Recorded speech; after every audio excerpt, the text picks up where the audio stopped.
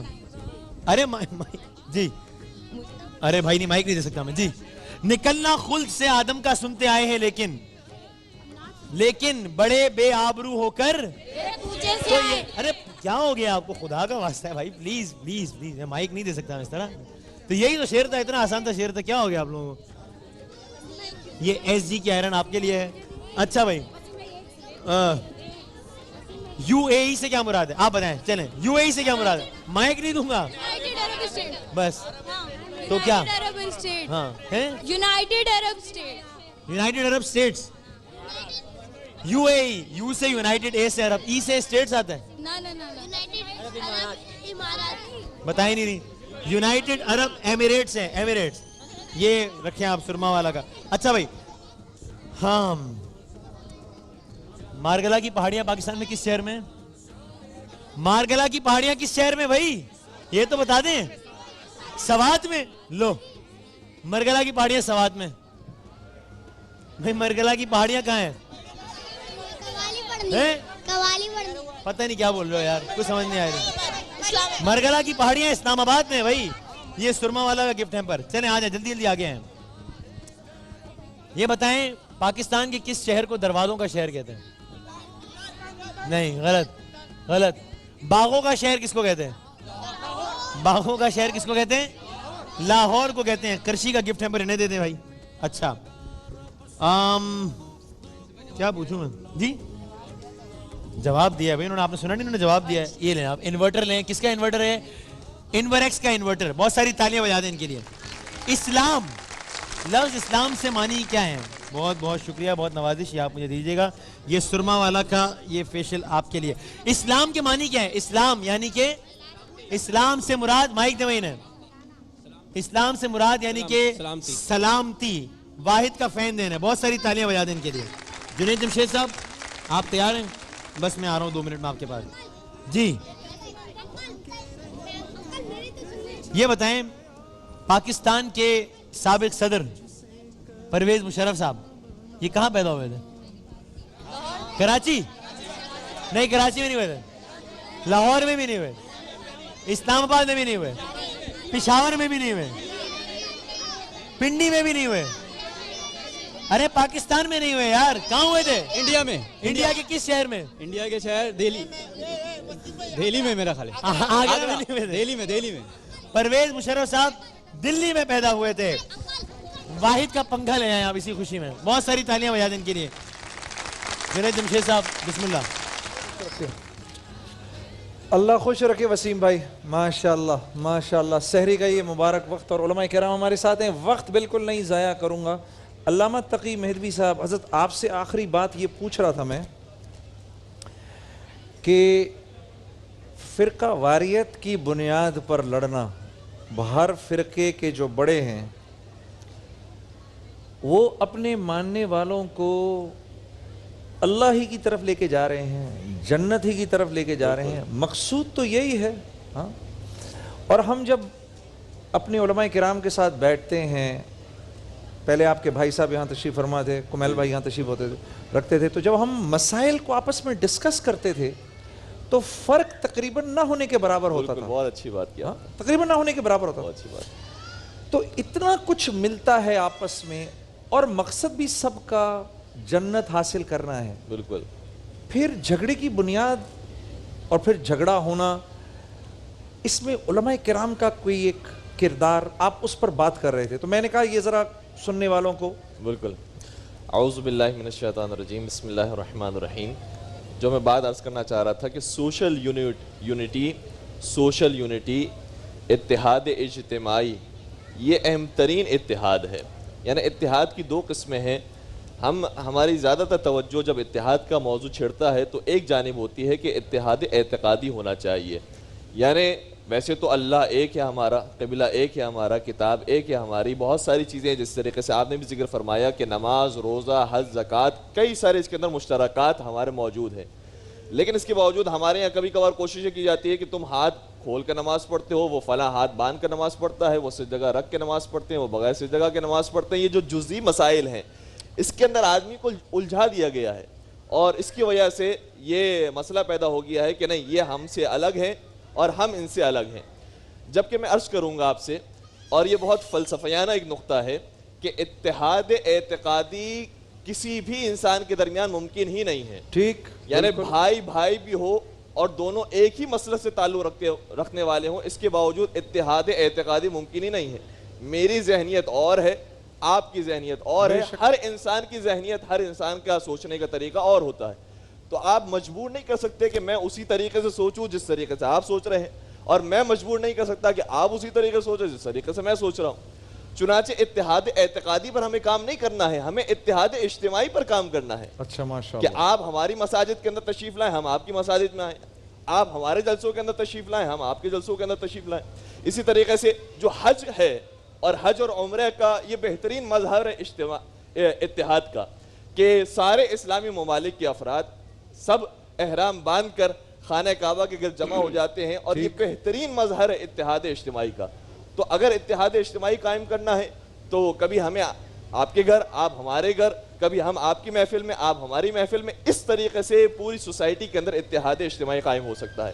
اور جب اتحاد اجتماعی قائم ہو جائے، ایسے موقع پر علماء کے کردار یہ ہونا چاہیے کہ جو پھر اس کی مخالفت کرتا ہے تو فوراً سے اس کے اوپر ایکشن ہونا چاہیے. ماشاءاللہ. جس طریقے سے جناب مولا متقیان کے بارے میں ملتا ہے، اور پیغمبر اکرم کی تو اس سے بڑھ کر مثال ہے، بے شک، کہ انہوں نے فرمایا کہ اگر فاطمہ میری بیٹی بھی خدا نہ خواستہ اگر وہ چوری کرتی تو میں بھی ان کے ہاتھ بھی اسی طریقے سے کاٹ دیتا. بے شک. تو فوراً ہی سے پھر سزا کو اجرا کرنا چاہیے کہ جو بھی فرقہ واریت کی ہوا کو پھیلانے کا سبب بنتا ہے. اللہ آپ کو جزائے خیر دے. بہت مفتی صاحب، آپ کے بھی مطلب میں یہ سوچتا ہوں کہ فرض کریے میں اور وسیم، ہمارا نہیں ہے ایک عقیدہ دونوں کا، ہم کر رہے ہیں ٹرانسمیشن، یہ میری بہت سی باتوں کو مجھے بڑا سمجھ کے برداشت کرتا ہے، میں اس کی بہت ساری باتوں کو چھوٹا سمجھ کے لیتا ہوں.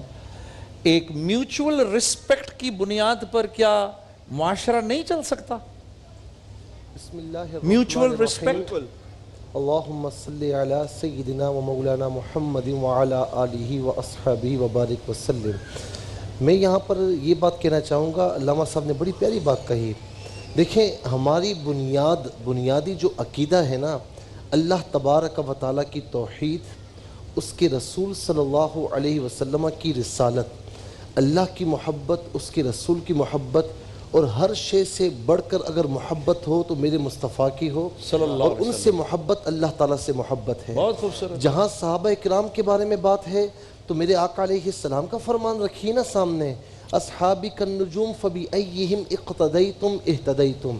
میرے صحابہ ستاروں کی مانند ہیں، تم ان میں سے جن کی پیروی کرو گے ہدایت یافتہ ہو جاؤ گے. میرے مصطفیٰ علیہ السلام کا فرمان سامنے رکھے نا کہ میرے جو اہل بیت ہیں یہ مثل سفینۃ نوح، سفینہ نوح کی مثل ہیں. فمن رکب فیہا فقد نجا، جو اس میں سوار ہوا وہ ہدایت یافتہ ہو گیا. ومن تخلف عنہا فقد ہلکا، جو نہیں سوار ہوا وہ ہلاک ہو گیا. اب اس زمانے میں جائیے کہ جہاں کشتیوں کے ذریعے سفر ہوا کرتا تھا رات کے اندھیرے میں، تو وہاں کشتی کی بھی ضرورت ہے، اور راستے کی ہدایت کے لیے جو ہے ستاروں کی بھی ضرورت ہے. تو کوئی یہ کہے کہ بغیر کشتی کے نہیں ہو سکتا، وہ بھی غلط کہتا ہے. کوئی یہ کہے کہ بغیر ستاروں کے راستے کا تعین ہو سکتا ہے، کوزے میں بند کر دیا، کوزے میں بند کر دیا. اچھا میں علامہ صاحب کی ایک بات آپ کے سامنے رکھوں گا جو ابھی انہوں نے کہی ہے، وہ میرے دل کو لگی، اور میں سمجھتا ہوں کہ ایک نان عالم یا ایک عام پاکستانی جو دیکھ رہا ہے اس کے دل کو بھی ان کی ایک بات ضرور لگی ہوگی. انہوں نے یہ فرمایا ہے کہ ایسی صورتحال میں اب اگر کوئی اس کی مخالفت کرے تو علماء اوپر آ کر اس کو روکیں. اور اس کو فوراً سزا دی جائے. تھوڑا سا آپ مجھے کہاں وقت تک ہے، اتفاق کرتے ہیں اس بات میں سے؟ اسی جانب آ رہا ہوں. میں کہتا ہوں کہ آپ اپنی مسجد کا ممبر سنبھالے ہوئے ہیں. ٹھیک. ارے آج کل تو دور یہ ہے سوشل میڈیا پر جائیں مسلمانوں اسلام پر حملے ہو رہے ہیں، اسلام کے عقائد پر حملے ہو رہے ہیں. ارے ان کو اسلام کا عقیدہ بتائیں. ہمیں تو بڑے جوڑ کی ضرورت ہے، اپنے آپ کو سنبھالنے کی ضرورت دیکھیں ہے. ایک گھر میں لڑائی ہوتی ہے، جب غیر آتا ہے سب ایک ہو جاتے ہیں. سچ. تو جب غیر مسلم ہماری طرف آئیں تو ہم سب کو ایک ہونا چاہیے اس معاملے میں. بے شک، بے تو شک. ایک میوچول انڈرسٹینڈنگ ہمارے درمیان ہونی چاہیے، اور ہم اگر بیٹھ کر اگر اسلام کے بارے میں سوچیں، دین کے بارے میں سوچیں کہ غیر مسلم کیا کر رہا ہے، ہمیں کیا چینجز کرنی چاہیے، تو میں سمجھتا ہوں کہ اس سے اچھی بات اور کچھ بھی نہیں. لیکن ہوتا کیا ہے کہ ہم سب نے دکانیں لگائی ہوئی ہیں، اللہ رسول کا نام لیتے ہیں، صحابہ کا نام لیتے ہیں، آل بیت اطہار کا نام لیتے ہیں، امت کے اولیاء کا نام لیتے ہیں، لیکن اندر سودا اپنا بیچ رہے ہیں، اندر سودا ہمارا بک رہا ہے. معاملہ کیا ہوتا ہے کہ جس کے بعد دلائل نہیں ہوتے وہ ممبر پر بیٹھ کر بھی نفرتوں کی بات کرتا ہے اپنی انانیت کے لیے. تو میں سمجھتا ہوں کہ تمام ائمہ کی یہ ذمہ داری بنتی ہے کہ خدارہ جب جمعے کے دن یا عیدین میں آپ کھڑے ہوتے ہیں نا، یا جب بھی ممبر پر کھڑے ہوتے ہیں تو لوگوں کی اصلاح کی بات کریں، لوگوں کے عقیدے مضبوط کریں، اپنا عقیدہ مضبوط کریں، اپنی اصلاح کریں، لوگوں کی اصلاح کریں. جب اصلاح ہو جائے گی تو نفرتوں کے بیچ ختم ہو جائیں گے. اور میں کہتا ہوں، ان کی بات کو میں آگے کرتا ہوں، آپ کی بات کو بھی، کہ جو اس سے خلاف کرے نا تو اس کے خلاف میں کہتا ہوں کہ سب کو متحد ہو جانا چاہیے. بے شک، بے شک. یہ ایک چھوٹی سی میں آپ کے سامنے عرض کروں حضرت کہ سیکنڈ ورلڈ وار کے بعد یورپ نے، جو کہ یورپ تباہ و برباد ہو رہا تھا اور بالکل اپنی تباہی کی پستیوں میں ختم ہو چکا تھا، انہوں نے آپس میں سارے ملکوں نے بیٹھ کر آپس میں، جیسے ابھی ہم بات کر رہے ہیں، سارے ملکوں نے بیٹھ کر آپس میں یہ فیصلہ کیا کہ مذہبی بنیاد پر آج کے بعد کوئی مذہب یا کوئی مسلک دوسرے کو گالی نہیں دے گا. انہوں نے یہ فیصلہ کیا کہ ہم مذہب کی بنیاد پہ نہیں لڑیں گے. ٹھیک ہے ہمارے عقائد ایک جیسے نہیں ہیں، ہم عقیدتاً ایک دوسرے سے، وہ جو انگلش کی ایک ٹرمنالوجی ہے نا کہ we don't look at each other eye to eye، ہم نہیں ایک دوسرے کی بات سے. جو بات آپ ارشاد فرما رہے ہیں اس کا عملی طور پہ ان کا معاملہ دوسرا ہے کہ وہ لڑنے کی بات تو بعد میں ہے. انہوں نے مذہب کو، جو ان کا دین تھا یا مذہب تھا، اس کو انہوں نے پارلیمنٹ سے بھی نکال دیا، حکومت سے بھی نکال دیا، گھر سے بھی نکال دیا، اور ایک آدمی کی ذاتی رائے کے اوپر ہے، وہ چاہے تو کرے چاہے تو نہ کرے. تو یہ جو معاملہ ہے یہ افسوسناک ہے. جس بات کی طرف مفتی صاحب نے اشارہ کیا ہے وہ یہ ہے کہ مغرب کی یہ صورتحال کو لوگ، لبرلزم لوگ جو ہیں وہ پاکستان میں داخل کر رہے ہیں اور اس کو نافذ کرنا چاہتے ہیں. اور یہ افسوسناک بات ہے کہ اسلامی کلچر ہے، اسلامی ایک رہن سہن کا ایک طریقہ ہے، اس کو ہم نظر انداز نہیں کر سکتے. لیکن وہ مغرب کے نظریات کی اشاعت کرنے والے لوگ جو ہیں اس کے اوپر زور دے رہے ہیں، اور اس وقت پوری قوت کے ساتھ زور دے رہے ہیں کہ وہ کسی طریقے سے غالب آ جائیں. تو اس لیے جو مذہب پسند لوگ ہیں ان کو چاہیے کہ وہ آپس میں اتحاد کر کے اور آپس میں بات چیت کر کے کہ ہم آپس کی لڑائی کو چھوڑیں. اس بنیاد پہ ہم نہیں لڑیں گے. اس وقت ہم ان لوگوں سے لڑیں گے کہ جو اسلام پر بیرونی طریقے سے یا بیرونی ایجنٹ بن کے یا ان کے نظریات اور ان کی فکر کے علم بردار بن کر حملہ آور ہو رہے ہیں، ہم ان کا مقابلہ کریں گے. اگر اس طریقے پر ہم آ جاتے ہیں تو میرا خیال میں ہم کامیاب ہو جائیں. اللہ آپ کو جزائے خیر دے. بڑھ کر اور کیا بدقسمتی ہوگی کہ ملک عراق میں، ملک شام میں، یمن میں کون کس کو مار رہا ہے؟ مسلمان کہلانے والا مسلمان کہلانے والے کو مار رہا ہے. بے شک، اس سے بڑھ کے کیا بدقسمتی؟ یہ بنیادی فکر ہے جو آپ نے پہلے بات کی ہے کہ وہ یہ ہے کہ آپ خود کو مسلمان سمجھیں اور بقیہ سارے مسلمانوں کو کفار میں شامل کر دیں. یہ اس فکر کا نتیجہ ہے کہ جو لوگ اس وقت یہ کام کر رہے ہیں ان کی یہ تربیت کر دی گئی ہے کہ تم ہی مسلمان ہو، اور اس کے ماسوات جتنے مسلمان ہیں یہ سارے مشرکین میں شامل ہیں، کفار میں شامل ہیں. اس لیے وہ مسلمانوں کو قتل کر رہے ہیں، اسلامی سلطنتیں جو ہیں ان کو تباہ کر رہے ہیں. آپ دیکھیں کہ عراق میں کیا ہو رہا ہے، شام میں کیا ہو رہا ہے، لیبیا میں کیا ہوا ہے، اور اب اور جو ممالک ہیں اب سعودی عرب کی طرف وہ جانا چاہتے ہیں.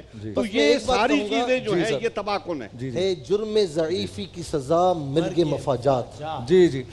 اللہ رب العزت ہم کو آپ کو سب کو اپنے دین پر چلنے کی توفیق دے. میں تو بار بار ایک دعا بھی کرتا ہوں اللہ رب العزت پاکستان کو جنت کا نمونہ بنائے. کچھ سوالات حضرت جلدی میں بھی پوچھوں گا, کچھ لوگوں کے کچھ سوالات بھی آئے ہوئے ہیں. ایک سوال جو کہ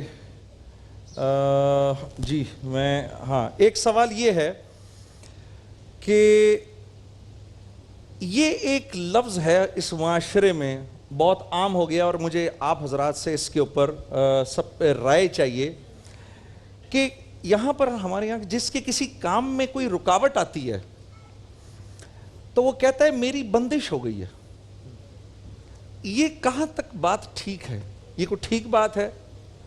دیکھیں یہ جو چیز ہے یہ بے علمی کی نشانی ہے. اچھا, بے علمی کی نشانی. بے علم آدمی یہ کام کرتا ہے, اور کچھ لوگ نفسیاتی مریض ہوتے ہیں کہ ان کا کوئی کام بھی خراب ہو جائے تو وہ کہتے ہیں کہ میرے اوپر بندش ہو گئی ہے. بندش. اب کاروباری معاملات ہیں تقریباً مجموعی طور پہ وہ ذرا درست نہیں ہوتے, جب تو لوگوں کے معاملات خراب ہوتے ہیں, وہ کہتے ہیں جی بندش ہو گئی ہے.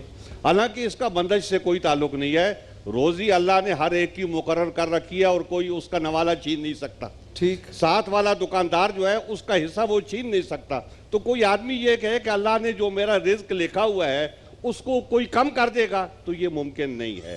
تو اس طریقے سے یہ کم علم لوگ جو ہیں وہ یہ بات سوچتے ہیں, اور ہماری عوام جو ہے وہ اسی طریقے سے سوچتی ہے, اور یہ بات ان کی غلط ہے. اور وہ پھر وہ 10 شناسوں کے پاس جاتے ہیں, وہ حساب کتاب کرنے والوں کے پاس جاتے ہیں, اور ان سے جا کے پھر وہ لٹتے ہیں. اب جو بھی آدمی ہمارے پاس آتا ہے تو وہ آ کے یہ بات کہتا ہے ذرا جی دیکھیے ہمارے حالات کو دیکھیے, آج کل ساری صورتحال خراب ہے, گھر میں لڑائی ہو رہی ہے, یہ ہو رہا ہے, یہ ہو رہا ہے. اصل بات یہ ہے کہ وہ آمدن کم ہو گئی ہے تو گھر میں افراتفری مچ گئی ہے, ضروریات پوری نہیں ہوتی, تو اس وجہ سے انتشار پیدا ہوتا ہے. اور یہ بات اس آدمی کو سمجھ نہیں آتی, اور وہ یہ سمجھتا ہے میرے دشمنوں نے حسد کے مارے میرے اوپر بندش کرا دی ہے تو اس لیے میرا کاروبار خراب ہو. یہ کسی نے بڑا خوبصورت جملہ کہا ہے ماہ رمضان میں, چونکہ یہ احادیث کے اندر بھی آیا ہے کہ شیطان کو بند کر دیا جاتا ہے. ٹھیک. تو ویسے زندگیاں دیکھی جائے تو ماہ رمضان سے پہلے بھی ویسی ہوتی ہے اور بعد میں بھی ویسی ہوتی ہے. تو کسی نے کیا خوبصورت جملہ کہا کہ جو الزام ہم سارا سال شیطان پر ڈالتے ہیں کہ یہ کام شیطان کی وجہ سے ہو رہا ہے, وہ ماہ رمضان میں کھل جاتا ہے کہ کتنا کام شیطان کر رہا ہے اور کتنا انسان کر رہا ہے. تو یہ بندش کا کوئی کانسیپٹ, بس میں اتنا عرض کروں گا کہ قرآن مجید نے بھی کہا ہے کہ لیس للانسان الا ما سعی, انسان کو کچھ حاصل نہیں ہوتا مگر اتنا کہ جتنی وہ کوشش کرتا ہے. تو کوشش کرنا ہماری ذمہ داری ہے, اس میں برکت دینا پروردگار کے اوپر ہے. ہم دعا کر سکتے ہیں, پروردگار مستجاب فرمائے گا. ایک میں چھوٹے سے واقعے کا تذکرہ کروں گا کہ کشتی میں ایک صاحب جو ہے وہ سفر کر رہے تھے, اور کشتی میں اچانک جو ہے وہ ایک سامان جو پڑا ہوا تھا وہ پرندہ آیا, اور پرندہ وہ سامان لے کر چلا گیا. یہ بڑے پریشان ہوئے کہ سامان جو تھا وہ میرا سارا چلا گیا. اتفاق سے کچھ ہی فاصلے کے بعد دوبارہ ایک طوفان آیا اور اس میں کشتی غرق ہو گئی, اور یہ بہت مشکل سے ساحل پر پہنچا. ساحل پر اترنے کے بعد یہ پہنچا مدینے میں چھٹے امام جعفر صادق علیہ السلام کی خدمت میں, اور عرض کرتا ہے کہ مولا میرے ساتھ یہ واقعہ پیش آیا. ایک تو ویسے ہی پرندے نے آ کے میرا سارا سامان اٹھا لیا, اور پھر بعد میں میری کشتی بھی ٹوٹ گئی. تو اب میں کیا کروں, یہ پروردگار میرے ساتھ یہ کس طرح کا برتاؤ کر رہا ہے. تو اچانک اسی موقع پر ایک اور شخص آیا, کہا کہ یبنا رسول اللہ, ایک پرندے نے ہماری جھولی میں مال ڈال دیا, اب ہمیں سمجھ نہیں آ رہا کہ اس مال کو ہم کہاں خرچ کریں. تو امام عشاء فرماتے ہیں یہ مال اس شخص کا ہے کہ جو آیا تھا یہ شکایت کرنے کے لیے کہ خدا نے میرے ساتھ ایسا کیوں کیا. اگر خدا اس کے ساتھ ایسا نہ کرتا اور وہ پانی میں ہوتا تو کشتی کے ساتھ ساتھ اس کا مال بھی ڈوب جاتا. تو کبھی کبھار یہ بندشیں جو آتی ہیں یہ انسان کے فائدے میں بات ہے. اصل میں جو انہوں نے فرمائی ہے وہ یہ ہے کہ آدمی کو تقدیر الہی پہ راضی رہنا چاہیے, اپنی طرف سے پوری کوشش کریں, اور آگے جو اللہ کا فیصلہ ہوتا ہے وہ نافذ ہونے والا ہوتا ہے, اور اس کو دل و جان سے قبول کر لینا چاہیے. یہ بندش یہ اتنا سننے کو ملتا ہے سارا سال, میرے پہ بندش ہے جی, کچھ کریں. قبلہ شاہ صاحب نے بڑی خوبصورتی سے ایک رخ بیان فرمایا, اور ہوتا ایسا ہی ہے, لیکن کہیں 5% 6% کہیں نکلتی ہے معاملات ہوتے ہیں. لیکن ہوتا کیا ہے کہ وہ بیچارہ پورے اسباب اختیار کر رہا ہے, سب کچھ محنت کر رہا ہے, اس کے باوجود نہیں ہوتا. تو بعض اوقات کہیں نہ کہیں جادو کا اثر, کیسا کوئی اثر نکلتا ہے. اچھا, یہ نہ ہونے کے برابر ہوتا ہے, ٹھیک ہے نا. لیکن معاملہ کیا ہے کہ اس کی بھی وجہ ہوتی ہے. آپ نہ نماز پڑھتے ہیں، نہ روزے رکھتے ہیں، نہ دین سے قریب ہیں، نہ کوئی استغفار پڑھتے ہیں، نہ کلمہ طیبہ پڑھتے ہیں، کچھ بھی نہیں پڑھتے. جو چیزیں آپ کو بندشوں سے دور کرتی ہیں، بے برکتی سے دور کرتی ہیں، ان کو اختیار نہیں کرتے. تو میں کہتا ہوں کہ آپ نماز 5 وقتہ پڑھیں، اور اس کے بعد جو رسول اللہ صلی اللہ علیہ وسلم کی دعائیں ہیں اگر وہ پڑھیں تو کبھی بھی آپ پر یہ معاملات نہیں ہوں گے. لیکن نفسیاتی معاملہ کیا ہوتا ہے، میرے پاس ایک شخص آیا، اس نے کہا یہ میرا بھائی جو ہے نا اس پر بڑی بندش ہے. بھائی کیا بندش ہے؟ کہا یہ صبح اٹھتا ہے فجر کے وقت اور گیلری میں نیچے دیکھتا ہے، کہتا ہے چھٹی ہے، آج کام نہیں ہے، چھٹی ہے. تو وہ نفسیاتی کیس تھا، کوئی بندش اس پر نہیں تھی. اللہ رب العالمین ہمیں ایسی چیزوں سے محفوظ فرمائے. اللہ آپ کو خوش رکھے. وسیم کچھ تمہارے پاس بھی کچھ ٹویٹر پہ کچھ؟ ہاں یہ کچھ سوالات ہم نے اس پہ تو بات کی تھی کہ والدین موبائل ڈیٹا دیکھنا چاہیے نہیں دیکھنا چاہیے، لیکن ایک بڑا ایک رواج عام ہے کہ دوست یار بھی اگر ساتھ بیٹھے ہوں، کوئی ایک موبائل نکال کے میسج وغیرہ کر رہا ہو تو دوسرا طرح وہ اس طرح کر کے دیکھ لینا، یا کسی نے موبائل رکھوا دیا تو آپ نے اسی طرح کانٹیکٹ لسٹ جا کے دیکھ لی، میسیجز دیکھ لیے. یہ صرف اخلاقی طور پر ایک غلط چیز ہے یا شرن بھی ایک غلط چیز؟ ایک تو یہ چیز ہے کہ انسان کو کھلی کتاب ہونا چاہیے. میں جس بات کی طرف اشارہ کر رہا ہوں آپ سمجھ رہے ہوں گے کہ ایسے میسیجز اور ایسے کام نہ کرے کہ جس کو چھپائے، ٹھیک ہے نا. لیکن اس کے باوجود بعض اوقات گھر والوں سے پرسنل چیزیں بھی ہیں، جیسے میرا موبائل ہے اسی طرف آ رہا ہوں، میں اسی طرف آ رہا ہوں کہ گھر والوں کو میسج کرنا ہے، اولاد کو میسج کرنا ہے، بہن بھائیوں کو کرنا ہے، تو پرسنل چیزیں ہوتی ہیں. کوئی دوسرا شخص اگر بغیر اجازت کے اس کو دیکھتا ہے تو وہ شرعاً گناہگار ہے. شرعاً گناہگار ہے. بہت اچھی بات کی کہ چونکہ پرسنل چیزیں ہوتی ہیں، کبھی کبھار محرم رشتہ داروں کی تصاویر ہے اس کے اندر، تو وہ جس کے محرم ہے وہ تو دیکھ سکتا ہے، لیکن جس کے نہیں ہے وہ اگر دیکھ رہا ہے تو اس کے لیے نامحرم ہے اور حرام کام ہے. اور دوسری طرف سے یہ کہ اگر کسی کی پرائیویسی کے اندر انسان دخل اندازی کرتا ہے تو یہ بھی شرعاً جائز نہیں ہے کہ انسان نے جو کانفیڈینشیل اپنی چیزیں بنائی ہوئی ہے آپ اس کے اندر دخل اندازی کریں.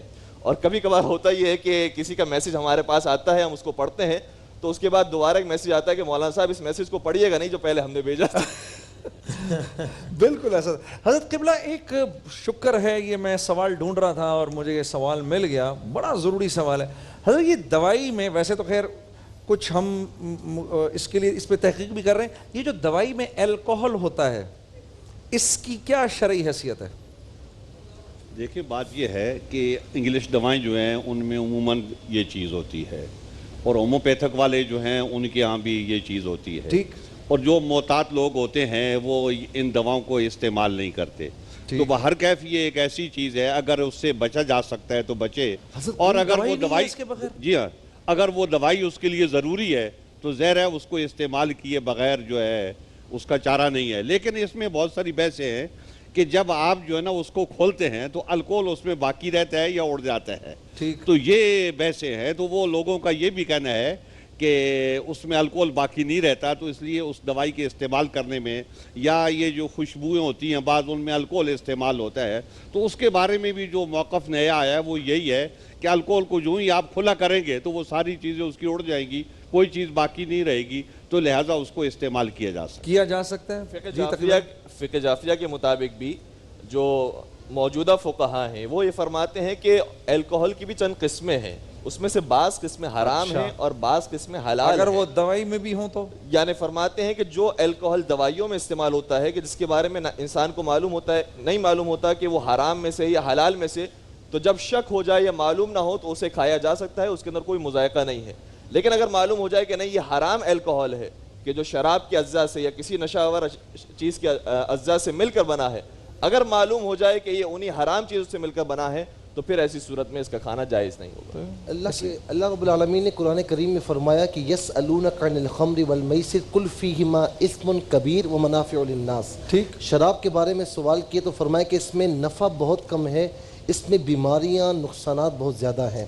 رسول اللہ صلی اللہ علیہ وسلم نے فرمایا کہ یہ بیماری ہے اور اس میں شفا نہیں. لیکن اب جو یہ ہومیوپیتھک میں عام طور پر الکوہل استعمال ہوتا ہے، بعض لوگوں کی یہ رائے ہے کہ یہ الکوہل وہ نہیں ہے.